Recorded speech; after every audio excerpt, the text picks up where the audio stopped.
For anybody who's been low carb, carnivore, keto, I think this is really good for just that metabolic flexibility. Cause like you were saying, the ability, I think a lot of people who've been doing those diets for a while, again, they feel that they can't have sugar. We had a woman that came on the podcast who was carnivore. She's like, I eat a peach, I don't feel good. You know what I mean? So it's like, if you try this, I think it could be really good to train the body to use different substrates as like immediate energy, and that's just, now there's less avoidance that you have to do going through life and eating food. You can allow yourself to have these different things. Because like you mentioned, a lot of people might just be through doing a specific diet for a long period of time, might be training themselves into a level of insulin resistance and not even realizing it. The people that love the research of this stuff, check out Jay Feldman. He did a part 1 and part 2, and I have an interview scheduled with him soon. Oh, very nice. Yeah, that should be really good to kind of go over a lot of this. But Jay's very reasonable, and he kind of always plays the middle. He really likes the research, and he's given you information based off of research. He doesn't interject a ton of opinion.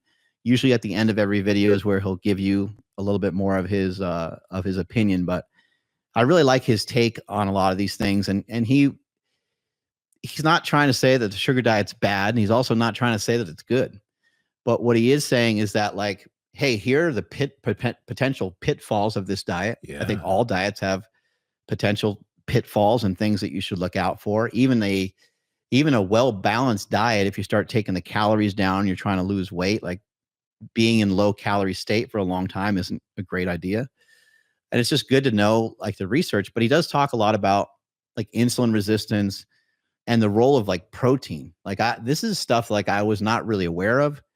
I do know, and I have known for a long time, that if you wear a continued glucose monitor and you have, like a whey protein or something like that, supposedly that will spike your insulin levels a little bit. Now, spiking your glucose, it will spike your glucose levels. Now, spiking your glucose levels is not a bad thing by any means. I mean, that's what the sugar diet is based on, spiking your glucose levels. And so I think some people are wearing a CGM, and a lot of the people that are wearing their continued glucose monitor, they're monitoring just very flat glucose all day because they're doing like keto or carnivore.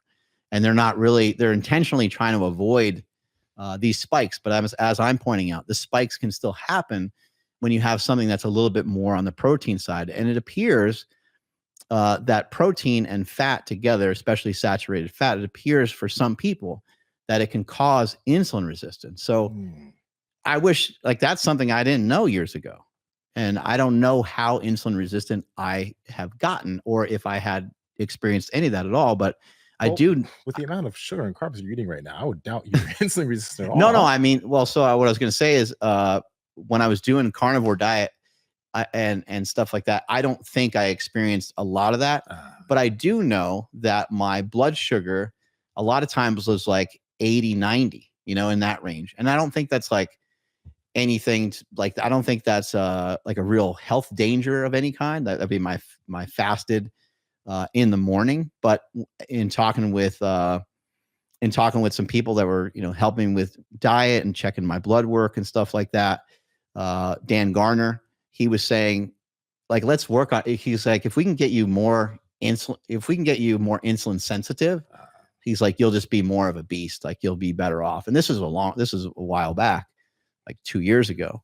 And we never really, we didn't do anything to really fix that at the time. But I think it's good for people to know that. And I'll be interested because I'm supposed to get some blood work back within the next couple days, or maybe in a week or so, to see like where my glucose is and to see where my A1C is, because everybody wants me to like wear a continued glucose monitor. Everybody wants me to get my body fat checked, and they want me to, become this lab rat for them. But I'm doing the stuff that I feel is important for me to do in regards to like my own health. I don't really you've known me for a long time. I just don't care about numbers that much. And it's probably very frustrating to people. Hey, how'd you build this business? Or how'd you do this way? And didn't you track this or count that? I'm like, no, fuck that. Like, I don't know how much my car is, how much my house is, how much the payment is of this gym. That's why you have a wife. Yeah, right. Somebody probably needs to pay attention to some of that. But for me personally, I just never loved just being all hung up on the numbers like that. But I have always cared about the numbers that I felt were more important, like how much you bench, your bench press, or like the end result, right? Like I didn't care that much about some of the other numbers along the way or tracking specifics. In this case, again, it just, for me, it's like, let's just help people to get that scale weight down, because we could talk about health and healing. Cole, he's always going nuts on his YouTube channel, but he's like, we're healing. And he's just calling bullshit on it, because he's like, look, we're talking about people that are excessively overweight. Yeah. He's like, it's great that you think that you're healing, but like, let's actually get the scale to drop, and you will be healing that way. Yeah. You mentioned getting your blood work done. I think that's actually something that I'm really pumped to get done in maybe a month or two, because what I want to try to do is, the last time I got blood work done, I know that I was doing, and I still use some normal fasting, but I was doing quite a bit of fasting, high fat, high protein, low carb, right? And my blood work's always been good. So I'm very curious, in a month from now, month or two, I'm going to probably take myself down to around low 240s, and I'm going to get blood work done then again, because this will probably be, it's going to be in the presence of eating a higher sugar, higher carbohydrate diet, along with still having a decent amount of fats and protein. I'm going to be curious to see like what shows up there, if there's going to be anything negative, because, and I think this would be good for anyone to do who's trying out this protocol. We've talked about blood work on the show multiple times, but it's like, see what you get in terms of your numbers from different interventions of foods, right? Because hopefully if I see an improvement in anything, I think my cortisol may have been a little bit high in the last one, and my thyroid numbers, I think they weren't bad, but they weren't like ideal. They weren't in the ideal range, which is why I have a thyroid supplement. That's really right? cool, because like shit, that could be. I think that this could actually potentially be pretty beneficial for that, right? So like everything else is just like pretty good, but this could just get rid of any type of issues, right? Wow. So that'd be pretty interesting. So yeah, just like when you do this stuff, this is why we talk about getting your own blood work done. You got to see how this affects you versus the things that you were doing before, right? Because what if your numbers are all out of whack because of this? Now you know. But if your numbers are better and you see an actual improvement, you know that you're on to something here. And on that same note, like just because I don't like some of the numbers, I'm not reckless either, like. So if I didn't feel well, like if I was doing this diet for a few days, I'm like, wow, I'm just not feeling good. Well, I have a thing I can just prick my finger and I can check to see my glucose levels. So that product's called Keto Mojo. It can check your ketone levels, or it can check your glucose. Those are not insanely expensive. I think the little strips for them are a little bit pricey. But that might, tell me about that. Yeah, that might be something that somebody might want to have around as they're trying this diet out. I did want to mention, like, people love their supplements. They really love their supplements. They get very attached to supplements, but some supplements, like the glucose disposal agents, the alpha lipoic acid, the berberine, and some of those things, and some drugs that people like to utilize, metformin being one of them. Metformin is something that was probably made pretty popular by Peter Attia, and I think he discontinued his use of that. I think that he doesn't advocate for that anymore. And I think looking back at it, he didn't really think it was a great idea.